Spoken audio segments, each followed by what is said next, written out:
everyone to TAVERN Tales. Nimsh is taking a break, but with us we have Gara, Best Shaman EU, That's me. and D2. How are you doing, guys? Good, doing well. How you doing?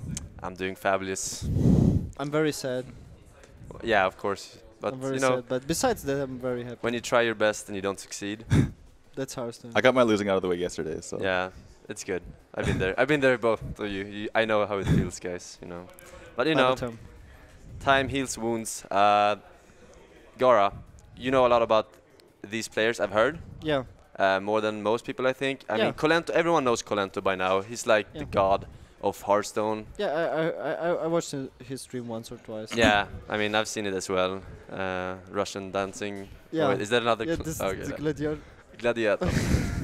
No, but we have Bestmarmotte that most people probably doesn't know a lot about. I don't know a lot about him. He's a French player, I believe. Yeah, he was also in the numerical M House Cup. That's the first time I saw him. He plays on EU ladder. It's like you face him many times. He plays so many online qualifiers where you see his name. You know, just. What type of player is he? Like, what does he like to play? Like control-ish or aggressive decks or? I call those people the net decker type. Whatever is like meta, and then they just adopt. Everyone except you is a net decker, though, right? Yeah. Yeah. D2, do you have any insights on Bestmarmotte? the only insight I can give is that we saw Logan. He got out of my group in first place, and he basically got countered really hard by Maverick and Bestmarmotte. They ran just like non-stop heals. Oh, so wow. Okay. basically, Bestmarmotte yesterday he won with 2 heal bots in his rogue.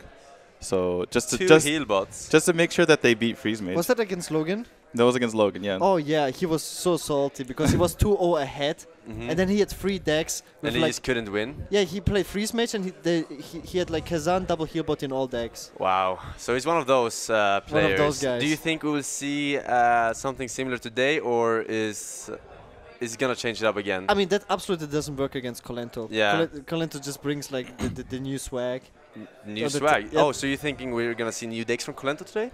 We will not see some 4-mana shaman cards or something. It's not allowed. Yeah. But I mean, like something a bit more original, like I was Green talking Pattern Warrior, like for other. No, I don't think it's he doesn't think it's consistent enough. Okay. I think he will go with the Druid, just you know, micro standard. it up. But I'm very curious because I talked him out of playing Priest. Like he was playing crappy Priest for some reason in like last 2 months even. Yeah, he was playing without the mind control, just like with the more recombobulators and just like other ways. Like basically, he has like weird combination mind controls, but no actual mind control. Yeah, but he won stuff with it, so he didn't believe the deck was bad. Yeah. Well, Kolento can win with anything, so that's kind of like. It's Kolento, right? He will bring some. Actually, he will bring good decks and will play really well. Keep in mind that this is the first day that Kolento will be playing. This is the absolute first game as well. Do you think that will have any effect on how he plays here? I mean, Bestmarmotte went through like 3 groups yesterday in order to get here, or 2 groups. Do you think that will have an advantage warming up like that? I think when I played against him in numerical house card, I think he was like shaking. I don't know if like he improved with the nervous. Because I mean, so talking far. Talking about Bestmarmotte, right? Yeah. So far, we've seen Live Coach lose, we've seen you lose, and you lose, and all of those are the players that just played today. Yeah. So I think it has something to do with like having to have warmed up yesterday, playing a lot of games, really thinking about the new concept about changing decks after every round.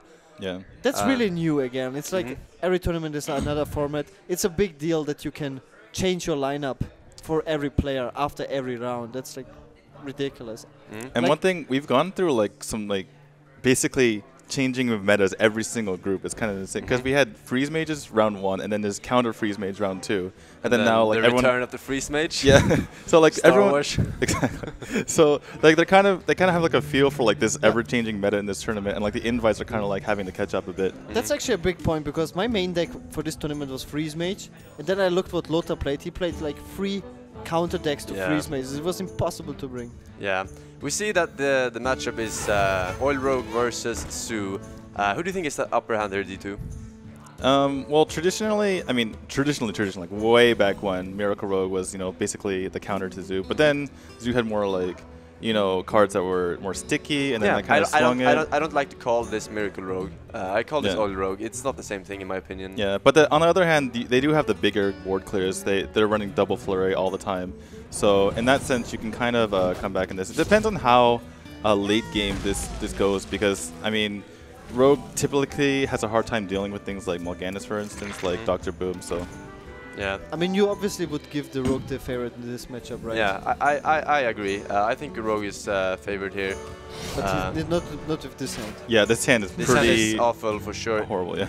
I mean, you do have he had the Eviscerate from Knife Juggler. Not the best case. You would rather prefer a backstab, and he has the Violet Teacher. But from there on out, it's like it's awful. Yeah, it's pretty awful indeed. He needs to pick up some preps or backstabs, or maybe a poison to make this work. By the way, Kolento playing Zoo, it's a little bit unusual for him, right? I mean, he has been playing it a lot in the past, I remember, right? Yeah, of course. It's just the decks that are like the strongest at the moment.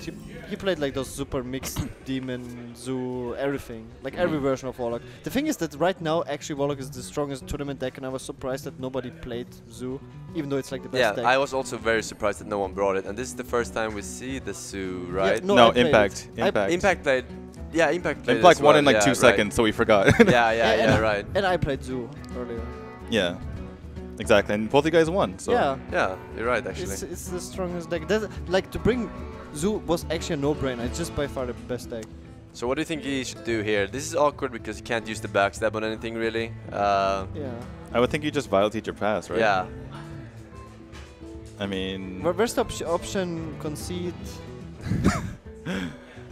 I mean, like, really, the knife, I mean, the Imp King boss can run into, but that doesn't really do anything. Is there any merit to actually playing Violet Teacher and backstabbing the Imp Gang boss and killing off the Imp, so that the Argus doesn't trade up with the Violet Teacher? It's like super advanced. But the Argus doesn't actually kill the Violet Teacher, it's only 4 damage, so... Yeah, it doesn't actually. Yeah, it would have... Yeah, you don't really need that. I mean, there's ways to kill it, obviously, not in the hand. Like, you could have, you know, Direwolf Alpha plus Abusive, stuff like that. But yeah, he's not even going to go for the Defender Argus here. He's just going to play the Void Color. And it's really, it gets so much value. Even if he just gets the Imp Gang boss, that's like so much value out of that Void Color. Yeah, he has plenty of good plays here next turn, like Defender and Abusive on the egg. And he can, like, he can try to get out the Imp Gang boss so he doesn't get that from the Void Color as well, because he has that Doom Guard. Picking up that SI, not bad, right? Yeah. What can you do with it, though? Good backstab, SI. And then you make 2 1/1s. Imp King boss is so annoying. Yeah, it is actually really annoying. Do you think gambling on killing the Void Color here is a good idea? No. Hoping that it doesn't have a Doom Guard or Mal'Ganis. Whenever I kill a Void Color, they have Mal'Ganis 100% of the time. So I see this card as a Mal'Ganis, spawn a Mal'Ganis from the hand. I mean, also one thing I want to point out is that he had really careful placement, because the Imp King boss, it spawns imps on the right side of it, so you have to be really careful about things like Defender of Argus and Direwolf Alpha. So he wanted the egg in the middle, but if he put the Imp King boss on the left side and the Void Color on the right side, then the imps would come out kind of wrong. So if you ever want to Defender that, it would kind of screw it up. So he's really careful about the placement. Yeah, just go for the SI, kill one of the 1/1s. Go for it. Good. Yeah, just ignore the other one. You don't trade with the garbage. Or maybe he does. I think he's a little bit afraid of buffs. He's such a tryhard. He's afraid of Direwolf Alpha just getting a ton of value there. So. Oh, he didn't dagger up? Oh, big mistake there. Yeah, that is pretty bad. Ended his turn with 2 mana. Not daggering up. The nerves are maybe getting to him right here, playing the god himself of Hearthstone. This is what I would call a misplay, because it's like 100% of misplay, right? Yeah. It's like, there's no excuse for not daggering up. Unless he's playing on Harrison. Playing on Harrison Jones, bro. Harrison on Never say never. I mean, but yeah, I mean, like as Rogue, we all know I don't know if you play as much Rogue, but that getting your dagger up is such a big deal. It's actually, like a lot of classes, like if you weave in a hero power, it doesn't matter. Like, okay, I want to play this 4-drop because I want to get my Druid hero power. And it's like, that actually doesn't matter. Just play the bigger thing, even if you're wasting a mana. But for Rogue, it's actually a big deal getting that, having your dagger there. You'd rather play, if you have no dagger, you'd rather play a Shredder and the hero power than an Acid Drake on turn 6 as a Rogue player. Yeah, exactly, yeah. Excuse me, did you just say as a role player or as a Rogue? You hear what you want to hear, Gara. I mean... guess it's fine. This is pretty solid play right here.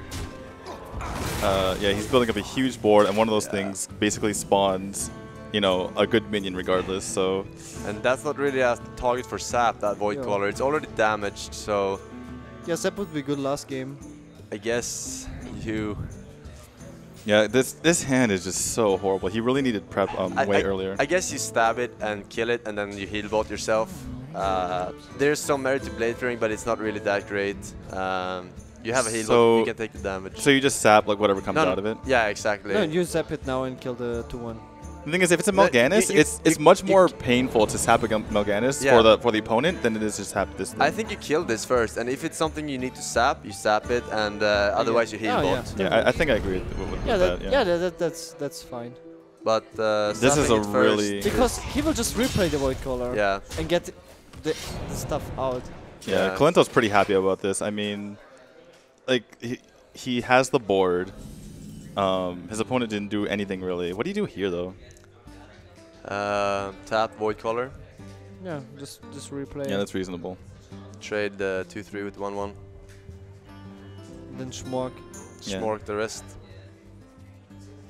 It's not really Smork. There's just nothing else to attack, right?